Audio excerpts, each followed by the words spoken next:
Assalamualaikum ya bola di hofagenya. Alhamdulillah jenna Rabbi khalika kenyan. Amas filasa isla file walin nugenyan. Nuf kenne din islama ya majruf jirenya. Amani ufla fise ya dawal biragenya. Menasiha walingenya wa Rabbi ufla fiseni. Rahmatullah kesanani milkesi dunia ini. La ilaha illallah, la ma'buda illahu, Muhammadur Rasuluhu. La ilaha illallah, la ma'buda illahu, Muhammadur Rasuluhu. Syahdan lamir ragakenya, la ilaha illallah, kami kisaf dua kenya. La ilaha illallah, walittide hiddakenya. La ilaha illallah, inni dihon nifagenya. Ifsi kenya tukatahu, Muhammadur Rasuluhu. Walkabanni kalbi kenya. La ilaha illallah, amri Rabbi nabi kenya. La ilaha illallah, tukutani galmangenya. La ilaha illallah, Rabbin kabna ilko kenya. Isa kambak kan nufgahu, Muhammadur Rasuluhu. Allahu ya Rabbi Rahmani, nasri dini si kajellu mani, nu kajelchi me hundumani. Allahu ya Rabbi Rahmani, nasri dini si kajellu mani, nu kajelchi me hundumani. Si kajella nuti ilahi, nu kajelchi khaliqul ardi was samai. Nutasisi rijalan dini, ol kabanne gad kabanne simat tasafna. Yom amri din Islam kana ifa bafna, nukarkara nunaketini. Allahu situ kadira, Allahu situ kadira.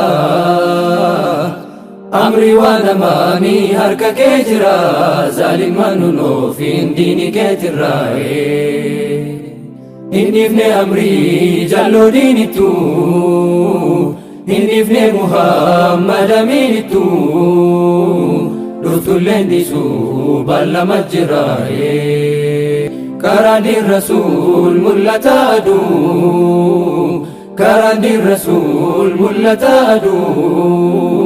Miaya nisharamne abadu, ditujira fi dinin kembadu. Abadan borahu tahirae.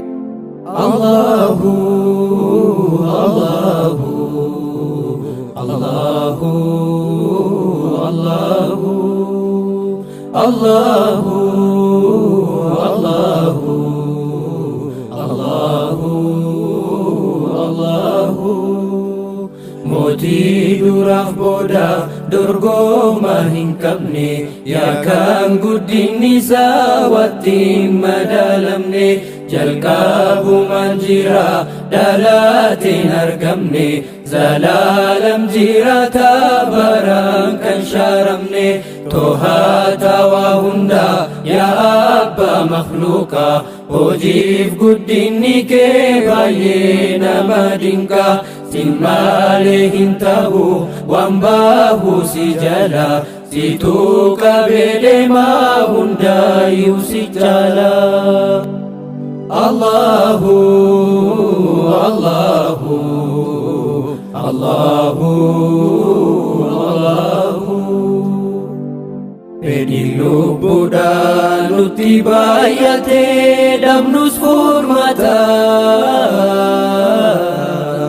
Humnallee dhabnee dadhabbii keenyaaf itti qaanfata.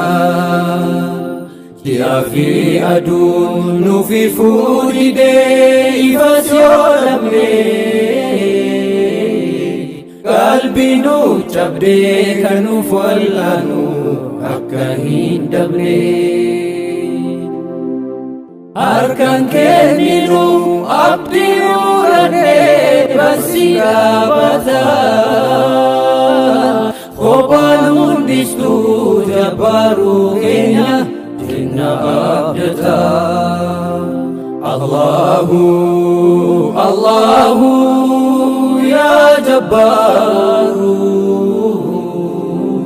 itu furmaata qalbii rakkatee lubbuun teenya roobsuma abdattee.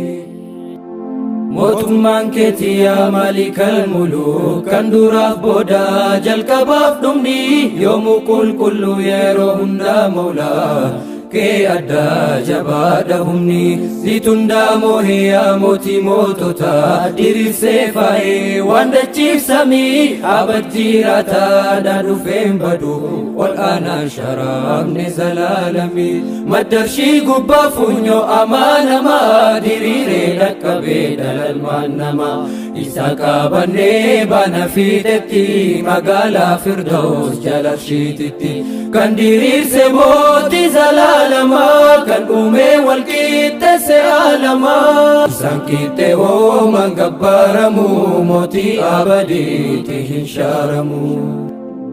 Allahu Mawlaay Mawlaay Mawlaay Allahu Mawlaay Mawlaay Mawlaay Allahu Mawlaay Mawlaay Mawlaay Allahu Mawlaay Mawlaay Mawlaay akkataan uumamaa muka fi lageeni nama fi beeylada gaaraa fi bishaanii urjii samii gubbaa ji'a fi aduuni tokkummaa kee ibsan kalqiin hundi isaanii tokkottiin hajamtu duroomtee hundarra siimaan baane gallaa rahmaan siin nu soora tokkollee danda'ee hin duroomu sirra rahmaan kalqi hunda riskiinsaa sibiira.